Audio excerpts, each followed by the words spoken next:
दोस्तों, हाल ही में कांग्रेस शासित राज्य कर्नाटक में 3 और डिप्टी सीएम बनाए जाने की मांग उठ रही है। राज्य की कमान मुख्यमंत्री सिद्धरामैया के हाथों में है और कांग्रेस के दिग्गज नेता डी.के. शिवकुमार डिप्टी सीएम हैं।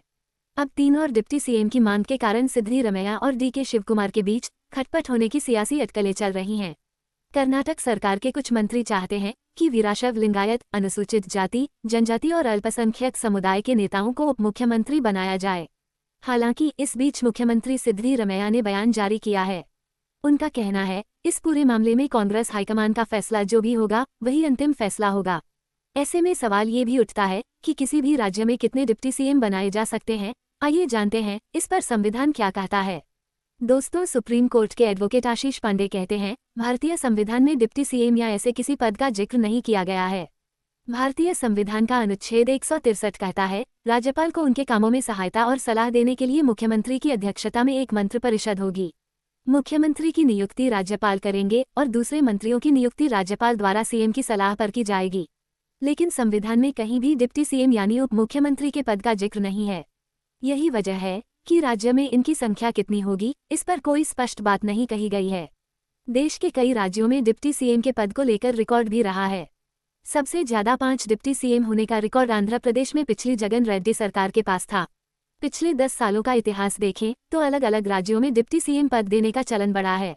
इसकी अलग अलग वजह रही हैं, लेकिन सवाल यह है कि डिप्टी सीएम के लिए इतनी खींचातानी क्यों हो रही है। आइए कर्नाटक के उदाहरण से समझते हैं। दोस्तों, पिछला इतिहास देखें तो डिप्टी सीएम का पद राजनीतिक समझौते को दर्शाता रहा है।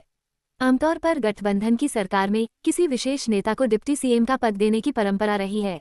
कई बार यह पद किसी वरिष्ठ नेता या तो कभी किसी खास समुदाय या जाति वर्ग से ताल्लुक रखने वाले नेता को दिया गया है। ये पद किसी खास वोट बैंक को साधने के लिए भी दिया जाता रहा है। अगर इसे कर्नाटक के उदाहरण से समझे तो यहाँ के कुछ मंत्रियों ने वीराशैव लिंगायत, अनुसूचित जाति, जनजाति और अल्पसंख्यक समुदाय के नेताओं को उपमुख्यमंत्री बनाए जाने की बात कही है। वर्तमान में कर्नाटक में एक डिप्टी सीएम है, वो है डी.के. शिवकुमार।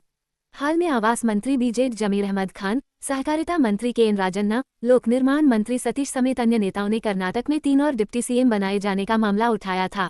मीडिया रिपोर्ट में दावा किया गया है कि ये सभी नेता सिद्धरामैया के करीबी हैं। मीडिया रिपोर्ट के मुताबिक राज्य में 3 डिप्टी सीएम की मांग करना मुख्यमंत्री सिद्धरामैया के गुट की योजना का हिस्सा है। ऐसा इसलिए किया जा रहा है कि ताकि उपमुख्यमंत्री डी.के. शिवकुमार को काबू में रखा जा सके और उनका प्रभाव कम किया जा सके। इसकी एक वजह ये भी बताई जा रही है कि राज्य में कांग्रेस सरकार 2.5 साल पूरे होने के बाद शिवकुमार मुख्यमंत्री पद की दावेदारी कर सकते हैं। इसलिए इससे पहले ही डिप्टी सीएम की संख्या बढ़ाई जा सकती है।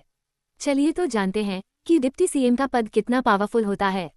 दोस्तों, भारतीय संविधान में डिप्टी सीएम के पद का जिक्र न होने के कारण इनकी पावर को लेकर जिक्र नहीं मिलता है। एक डिप्टी सीएम को कैबिनेट मंत्री जितना वेतन और दूसरे भत्ते मिलते हैं। इन्हें राज्य में कैबिनेट मंत्री के बराबर का दर्जा मिलता है। हालांकि इनके पास किसी तरह की विशेष प्रशासनिक या वित्तीय शक्तियां नहीं होती। इनकी नियुक्ति मुख्यमंत्री द्वारा की जाती है। मुख्यमंत्री के पास अधिकार होता है कि वो डिप्टी सीएम को पद से हटा सकते हैं या इन्हें बदल भी सकते हैं। संविधान में जिक्र न होने के कारण डिप्टी सीएम कानूनी तौर पर कुछ नहीं कर सकता। मुख्यमंत्री की तरह डिप्टी सीएम शपथ नहीं ले सकता। हालांकि मंत्रिमंडल में मुख्यमंत्री के बाद ये दूसरा सर्वोच्च पद होता है। इन्हें भी दूसरे कैबिनेट मंत्रियों की तरह ही विभाग दिए जाते हैं। जानकारी अच्छी लगी हो तो वीडियो को लाइक और शेयर करना ना भूलें। साथ ही हमारे चैनल को भी सब्सक्राइब करें ताकि आप लोगों को इस तरह की वीडियो मिलती रहे।